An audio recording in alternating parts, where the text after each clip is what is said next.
Hey guys, it's Miss Cordell here, and I'm going to be reading Chapter 6 of The World According to Humphrey.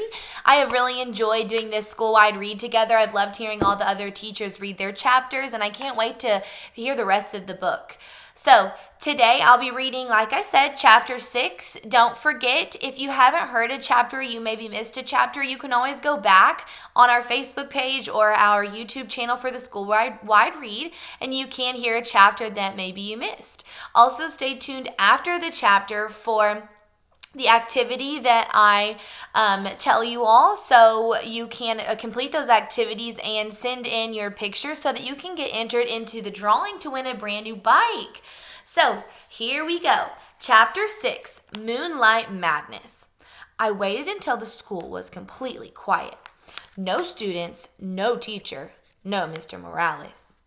Then I got busy because I had a lot of work to do. Big work for a small hamster. First, I took the Moonlighters Club clipping out of my notebook. Holding it in my mouth, I opened the lock that doesn't lock and scurried across the table.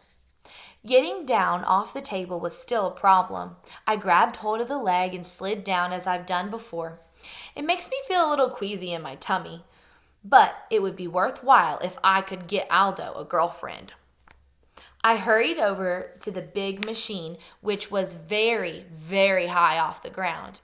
It seemed impossible for me to get up there, but I had it all planned out in my mind. Crawl up the wastebasket. Oh, I didn't know it would sway like that. Leap over the seat of Miss Brisbane's chair. Whoa, slippery. Crawl up the rungs to the chalkboard tray behind it. Along the chalkboard tray to the bookcase. Then the hardest part. The dive from the bookcase to the overhead projector cart. If you ever try it yourself, don't look down. I was practically home free, but I still had to get up to the lit part. Still holding the newspaper clipping in my mouth, I grabbed onto the big screw sticking out of the side and pulled myself up. Then I reached up as high as I could and just barely managed to touch the top. Good thing I've got big muscles because I was able to pull myself up. I was there. It was like climbing Mount McKinley, the tallest mountain peak in the United States. Ask Miss Brisbane. I quickly pushed the switch. I wished I had some sunglasses because I was suddenly surrounded by blinding light. It was like being inside a light bulb. I took the newspaper clipping out of my mouth and carefully laid it on the flat glass. Then I looked up at the wall and no! Up on the screen was a picture of a car, and behind it there was a jumbled up backward writing.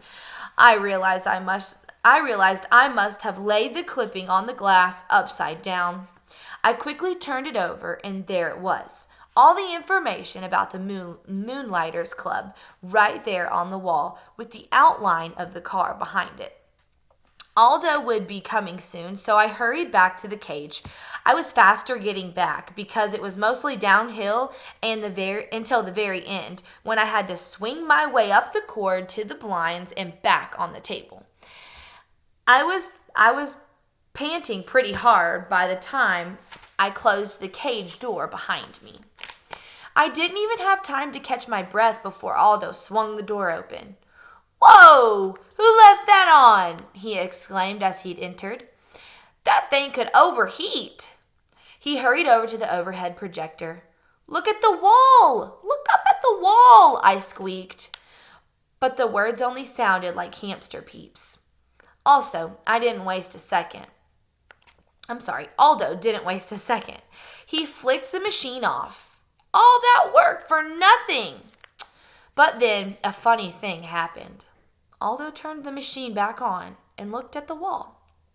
"What's this?" he muttered. "Why did Miss Brisbane have this up here? Hey, nice car." He squinted up at the screen. "Look, Humphrey, the Moonlighters Club. For people who work at night, like me." And me, I thought. I was still exhausted from all that effort. Aldo stared at the big ad on the wall for a while. Then he turned off the projector and went to work and never mentioned it again. Yes, I was annoyed. I had failed, but at least I had tried, which was more than I can say for one of my classmates. Yes, Salye Nasiri. With my own furry ears, I had heard her promise Miss Brisbane that she would raise her hand in class. But so far, she'd been as silent as a statue. Her week was almost up. Even though I'd scolded her the day that she fed me, she paid no more attention to me than she had to the teacher. You should really listen to your teacher, even Miss Brisbane. And you should always listen to your hamster. I was worried about Aldo and Sayi, but I have to admit, the journey had been so tiring that, nocturnal or not, I slept soundly the rest of the night. The next day began in a very surprising way. I have something to share with you all, Miss Brisbane announced. She held up a postcard with a picture of colorful parrots perched in lush green trees. A postcard from Miss McNamara. Miss Brisbane would never call her Miss Mac. It says, "Greetings to my favorite class in the world, room 26. I'm now working in a school here in Brazil. This country is beautiful and friendly. I really enjoyed talking with the parrots in the rainforest. I miss you all, especially my pal Humphrey. Lots of love, Miss Mac." Miss Brisbane had to say Miss Mac since that's the way the card was signed. Happy, happy, happy! Not only did Miss Mac remember me, she misses me most of all. Oh, and I missed her most of all, too, especially every time I looked at Miss Brisbane and she glared back at me. Miss Brisbane showed us Brazil on the map, and it's far away. I'd like to be that far away from Miss Brisbane. My head was so filled with memories of Miss Mac that I only got 75% on my vocabulary test. After we graded the test in class, Miss Brisbane said, "If you got 100 on the test, please raise your hand." That woke me up. What a clever way to get Sayu to raise her hand, because she always got a 100. AJ raised his hand. Art raised his hand. Sayu just stared down at her desktop. I was starting to get really mad at her. When it was time for map work, Miss Brisbane clicked on the overhead projector, and there it was, the Moonlighters Club ad right on the wall. Mrs. Brisbane wrinkled her nose, picked up the paper, and looked at both sides. Then she held it up to the light. I think maybe she'd noticed those little tiny holes my teeth made when I carried it over there. Miss Brisbane looked over at my cage and wrinkled her nose again. Then she crumpled up the paper and threw it into the wastebasket. She's smart, but she is also mean. She's not the only one. While she went on with her map work, wait for the bell, Garth Tugwell started making some very rude noises. Mrs. Brisbane didn't even turn around, but someone started giggling.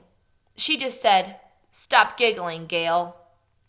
So Garth's rude noises got louder and even ruder, and a lot of the other kids giggled along with Gail. Suddenly, the teacher spun around to face them. "Very well. The whole class will stay in during recess for extra vocabulary words," she announced. Everybody groaned. "It's Garth's fault," said Heidi.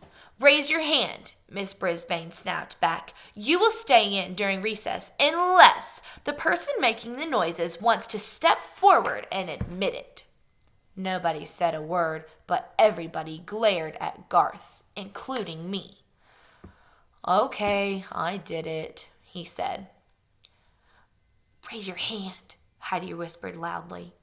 "Very well, Garth. You, Heidi, and Gail will stay in during recess," the teacher said firmly.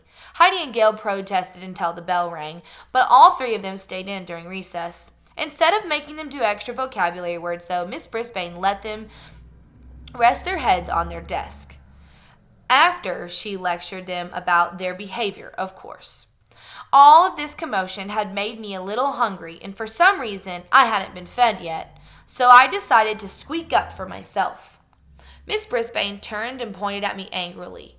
"I don't need any trouble out of you either," she said. Heidi raised her hand. I don't think he's been fed today, she said. Miss Brisbane told Garth to feed me. Then she dismissed the girls and told them to go outside and play for the rest of recess.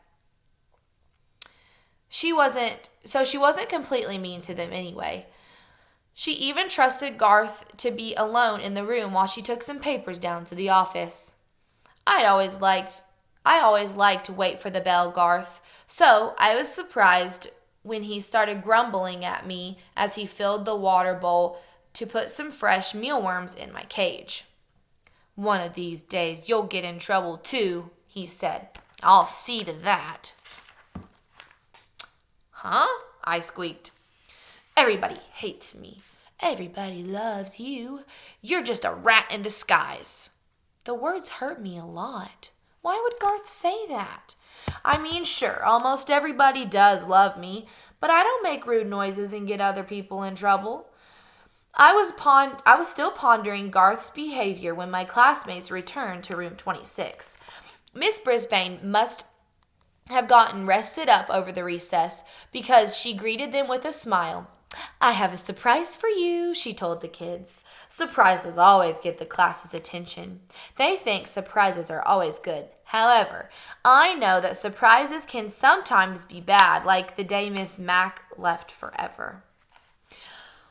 We're going to pick who gets to take Humphrey home for the weekend, she explained. Now, you all know whether or not your parents gave permission for you to bring him home. So, if you'd like Humphrey this weekend, raise your hand now. Hey! You should have seen all the hands that went up. I could hardly believe my eyes. Miranda and Heidi and AJ and every single hand in the class except Garth's. Even Sayi raised her hand. Mrs. Brisbane noticed. Sayi, do you think it will be all right with your parents? She asked. Sayi nodded her head. I can't hear you, said Mrs. Brisbane. Yes, ma'am, said Sayi. It was strange to hear her voice in the classroom. Mrs. Brisbane gave her a note to bring back from her family on Friday. I napped the rest of the afternoon, but whenever I woke and glanced over at Sayi's desk, I saw her doing something I'd never seen before. Smiling. Tip 6. You can leave your hamster alone for a day or two. Otherwise, find a suitable caretaker, or if possible, take your hamster with you in its own cage. A hamster can be very portable. Guide to the Care and Feeding of Hamsters, Dr. Harvey H. Hammer. All right, guys. So, what a good chapter. He had a really big task to do there at the beginning, didn't he? So, I can't wait to see what happens when Sayi takes him home. All right, now it's time for your activity for Chapter 6. So, Humphrey learns that Mount McKinley is the tallest mountain in the United States. Can you find out where the tallest mountain in the entire world is located? And write down 3 facts about that mountain. So you're looking for the tallest mountain in the United States, and then you're going to jot down 3 facts, okay? Can't wait to see the answers that you come up with, all right? Okay, guys, have a great day. Stay tuned. Tomorrow will be Chapter 7. Happy Monday. See ya.